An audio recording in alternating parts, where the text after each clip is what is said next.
Hi girls, this is your science teacher. Last week I have sent one PDF in reproduction and modification in plants. So here in this session we are going to highlight some points from this lesson. In introduction part, already last year we studied about parts of a plant. The first page of this lesson, root, stem and leaves are the vegetative organs. That is important. And flowers, fruits and seeds in a plant are called reproductive organs. And reproduction. Here, what is reproduction? The process by which plants and animals produce their young ones and increase their number is known as reproduction. What are the types of reproduction? The two types of reproduction are sexual reproduction and asexual reproduction. And the next part of the lesson is sexual reproduction. What is sexual reproduction? Seed is produced from a flower by a process of pollination and fertilization. This is known as sexual reproduction. Last year we have studied about the parts of a flower. Can you recollect the parts of a flower? What are they? Petals, sepals, stamens and pistils. Do you remember this? Yes. Petals, corolla is made up of petals. Sepals, calyx is made up of sepals. Stamens, it is otherwise called as androecium. Pistil, it is also otherwise called as gynoecium. Stamens are the male reproductive part of the plant. Pistils are female reproductive part of a plant. And if we take anther, anther is a male part of the flower.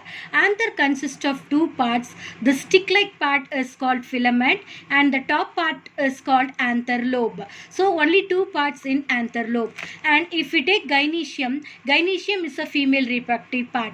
Gynoecium consists of three parts. They are ovary, style and stigma. And now we are going to see about the different types of flowers. If a flower consists of all the four whorls, that is calyx, corolla, stamens and pistil, then that flower is called complete flower. If a flower consists all the four whorls, it is also called as bisexual flower. If any one of the four part is missing, then that particular flower is called as incomplete flower. So it may have only male part or female part. That's why that incomplete flower is also called as unisexual flower. So unisexual flower may be male flower or a female flower. And now the next part of the lesson, bisexual flower consists of both male part and female part.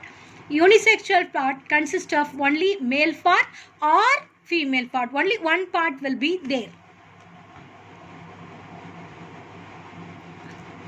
Here in this, do you know, a group of flowers arranged together, then it is called as inflorescence. Tridux procumbens is an example for an inflorescence. And now we are going to study about how a fruit is formed from a flower.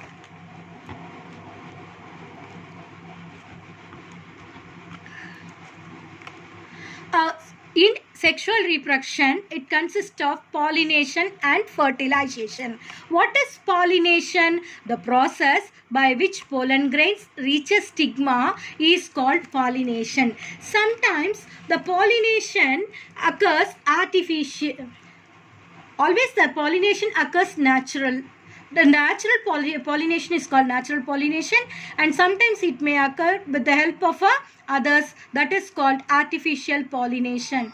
Here, if we take pollination, pollination consists of two types of pollination, cross-pollination and self-pollination. What is cross-pollination and what is self-pollination? What is the difference between self and cross-pollination? Here it is given the difference between self-pollination and cross-pollination. Please go through this tabular column and know it. And the agents that help in pollination are called pollinators.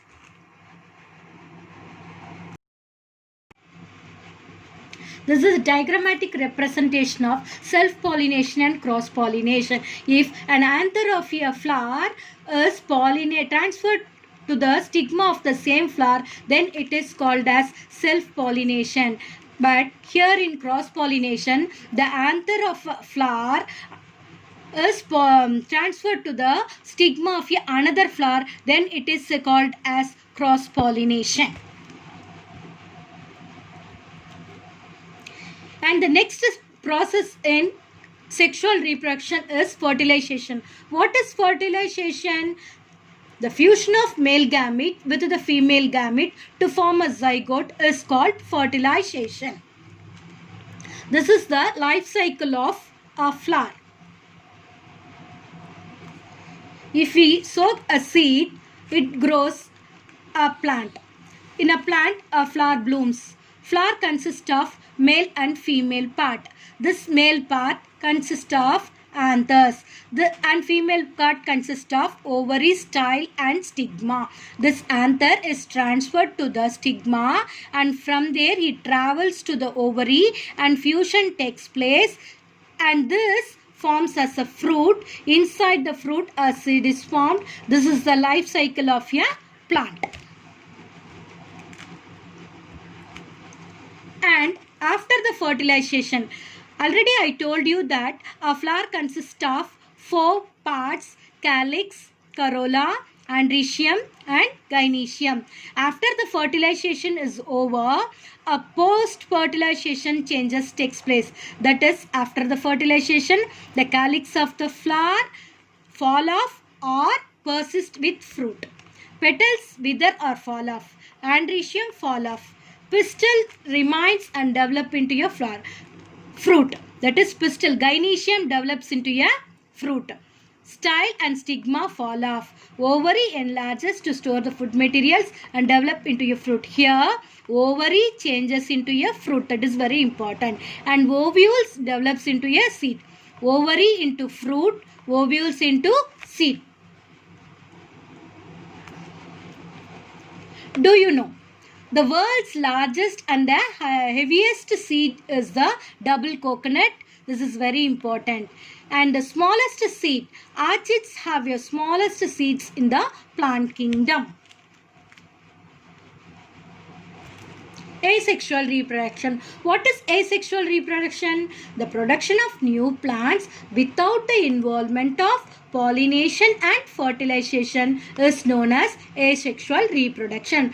The different types of asexual reproduction are 4. They are vegetative propagation, budding, fragmentation and spore formation. Here, in vegetative propagation, examples for the vegetative propagation are potato, sugarcane, yam. This is an example for vegetative propagation. Budding. The example for budding is yeast. From one yeast, new yeast will bud off, protrude and form another yeast. Fragmentation. Fragmentation takes place in lower organisms. Fragmentation takes place in lower organisms like Spirogyra. That is, it will break down into many pieces and each piece develop into a new plant. And the last type of asexual reproduction is spore formation. It also takes place only in lower organisms like algae, fungi, mosses. Thank you, girls.